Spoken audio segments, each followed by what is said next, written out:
Assalamu alaikum. Uh, Coming to another very important topic, that is sickle cell anemia or sickle cell disease. RBC is a cell of RBC, a red blood cell, which is a biconcave in shape. Why it is a biconcave shape? So that it can give more space to hemoglobin molecules inside an RBC. According to a study, there are approximately 640 million of hemoglobin molecules in RBC.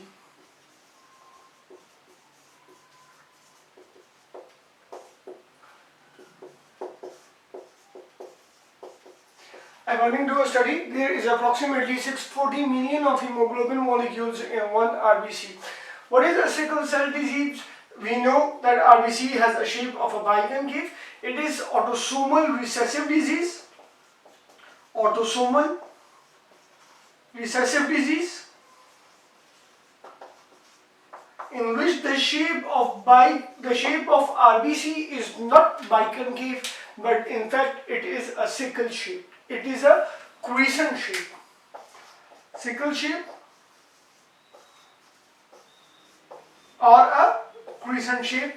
Instead of biconcave, the shape of RBC becomes sickle shape or a crescent shape because of the defect in the molecule of hemoglobin. The RBC is normally a biconcave, but in sickle cell disease, which is an autosomal recessive disease, the RBC become a sickle shape or a crescent shape because of the defect in the hemoglobin molecule.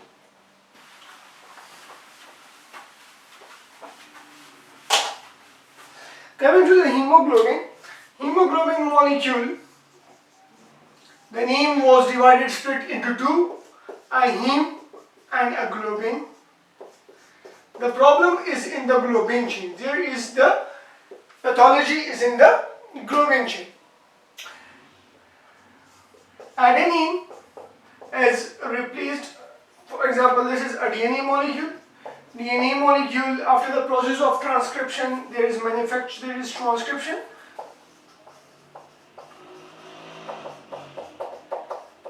After the process of transcription, DNA molecule synthesize messenger RNA molecule. And after the process of translation, a protein is synthesized. This is a protein. For instance, we think that this protein is a globin protein. This is a globin protein. It is normal, and now then it is a sickle shape. What happened here? The change is in the adenine and thymine base pair. Adenine and thymine base pair shift their position.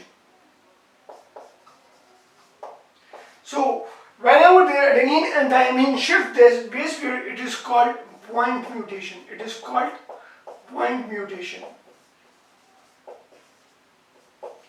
This adenine molecule, it is replaced by thymine molecule.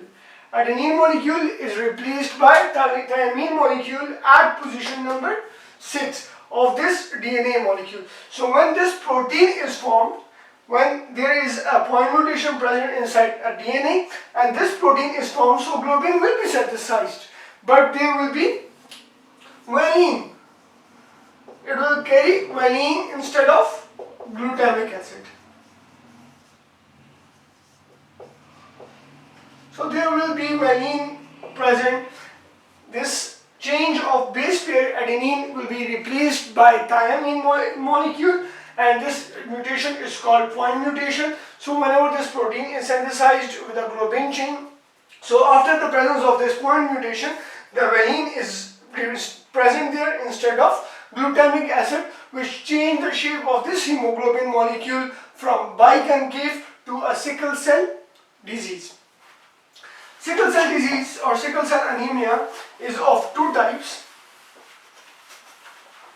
If we know that it is autosomal recessive disease, so it has two types. If there is one gene mutation, It is called sickle cell trait. It is called sickle cell trait.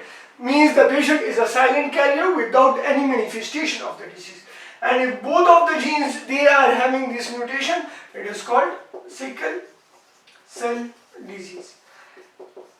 If only one gene is having this mutation, it is called sickle cell trait. If both of these genes are having this point mutation, it is called sickle cell trait. Now coming to the how it is affecting the body, how it is disease causing. So sickle cell disease affect the body in two ways. How it is affecting the body? Either by hemolysis or by microvascular occlusion.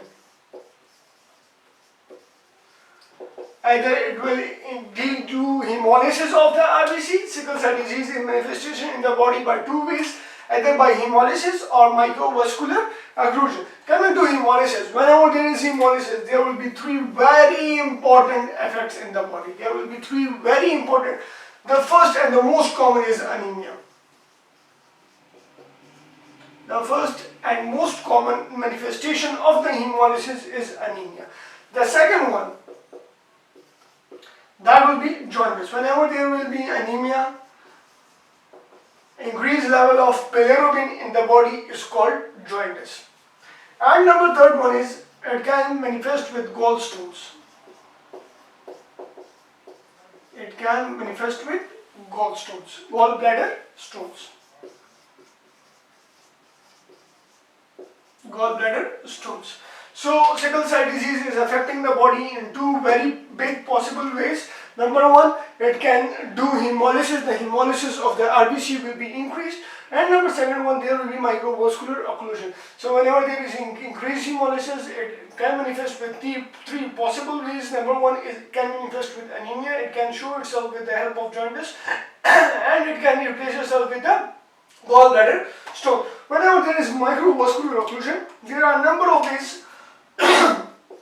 As the RBC is microvascular, as the RBC is biconcave in shape, as RBC is sickle cell in shape or crescent in shape instead of biconcave shape. So whenever it tends to pass through the small vasculature present inside the body, it tends to stuck there and cannot pass. And whenever it cannot pass through the small vasculature, there will be increased disease conditions in the body.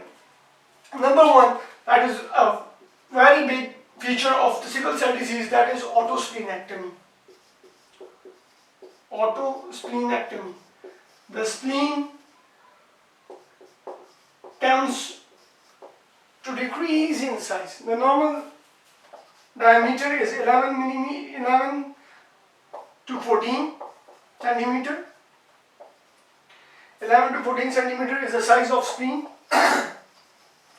But in autosplenectomy, the spleen size is very much reduced than the normal size.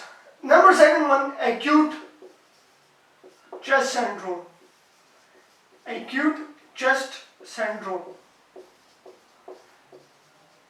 Number third one is chronic leg ulcers. Chronic leg ulcers. And number fourth one is hand foot syndrome.